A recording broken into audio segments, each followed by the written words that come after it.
آج کل ہمارا معاشرہ امانتداری اور دیانتداری سے بالکل خالی ہی ہو چکا، اس لیے یہاں امانت کی ادائیگی اور دیانتداری سے متعلق ایک عبرتناک واقعہ پیش کر دینا فائدے سے خالی نہیں ہوگا۔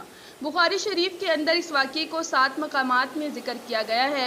حضور اکرم صلی اللہ علیہ وسلم نے حضرات صحابہ کے سامنے بنی اسرائیل کے ایک شخص کے اس واقعے کو بڑے اہتمام سے بیان فرمایا ہے۔ واقعہ یہ ہے کہ بنی اسرائیل کا ایک شخص 1000 دینار کا ضرورت مند تھا۔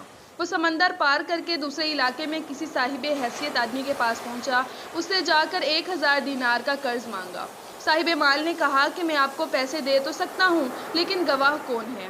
آپ گواہ لائیے۔ اس شخص نے کہا، کفا باللہ شہیدا، میرے اور آپ کے درمیان میں اللہ ہی گواہ کافی ہے۔ تو صاحب مال نے کہا کہ بھائی پھر کفیل اور ذمہ دار لاؤ، تاکہ اگر آپ نے ادا نہیں کیا تو میں آپ کے کفیل سے وصول کر لوں گا۔ اس شخص نے پھر سے کہا، کفا باللہ کفیلا، میرے اور آپ کے درمیان اللہ ہی کفیل ہے۔ صاحب مال نے کہا، یہ بات تو سچ کہہ رہا ہے، لہٰذا ایک مدت متعین کر کے 1000 دینار اس کے حوالے کر دیے کہ جب مدت پوری ہو جائے گی تو آپ ہمارا قرض ادا کر دیں گے۔ اس شخص نے کہا، ٹھیک ہے۔ پھر یہ شخص 1000 دینار قرض لے کر سمندر پار کر کے اپنے گھر پہنچ گیا اور اسے اپنی ضرورتیں پوری کی۔ جب قرض کی مدت پوری ہو گئی تو وہ شخص قرض ادا کرنے کے لیے 1000 دینار لے کر قرض خواہ کے یہاں پہنچنے کے لیے روانہ ہو گیا۔ سمندر کے پاس پہنچ کر کشتیاں تلاش کرنے لگا، لیکن کوئی بھی کشتی نہیں ملی۔ اسے سخت خدشہ محسوس ہونے لگا کہ خدا نہ خواستہ قرض ادا کرنے سے پہلے مدت پوری نہ ہو جائے۔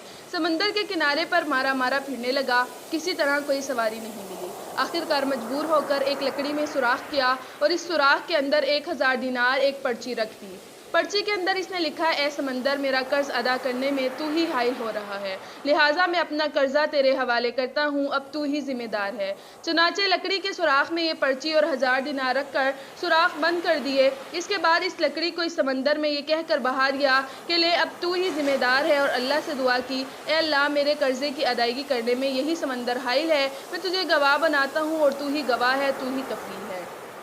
جب قرض کی مدت پوری ہونے لگی تو وہ شخص قرض دار کے پاس پہنچنے کے لیے سمندر کے کنارے پر پہنچا تو اسے بھی کوئی سواری نہیں ملی۔ اتفاق سے اس کے سامنے سمندر میں سے ایک لکڑی بہتی ہوئی آئی۔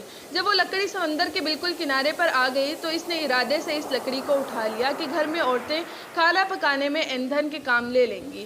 گھر لے جا کر چیرا تو اس کو 1000 دینار اور وہ پرچی ملی۔ اب اس قرض خواہ کے اوپر جو کچھ عبرت ہونی تھی ہوئی۔ قرض دار نے بعد میں پھر اپنے طور پر 1000 دینار کا مزید انتظام کر کے قرض خواہ کے پاس آ کر پیش کیا اور کہا، لو اپنا قرض۔ تو اس قرض خواہ نے کہا کہ آپ کا قرض مجھے وصول ہو چکا ہے اور آپ کی پرچی بھی مل گئی۔ تو دونوں شخصوں کو اپنے طور پر جو ایمانی پختگی ہونی چاہیے تھی وہ ہو گئی۔ جو اللہ کے لیے ہوتا ہے، اللہ تعالیٰ سمندر اور درختوں کو بھی اس کے تابع کر دیتا ہے۔ من کان اللہ کان اللہ لہ، جو اللہ کے لیے ہوتا ہے اللہ اس کے لیے ہو جاتا ہے، اور اللہ بھی ایسے لوگوں سے حقیقی معنی میں محبت رکھتا ہے۔ اس کو اللہ تعالیٰ نے قرآن کریم میں اس انداز میں بیان کیا کہ جو کوئی بھی اللہ تبارک و تعالیٰ سے محبت رکھتا ہے تو اللہ بھی ان سے محبت رکھتا ہے۔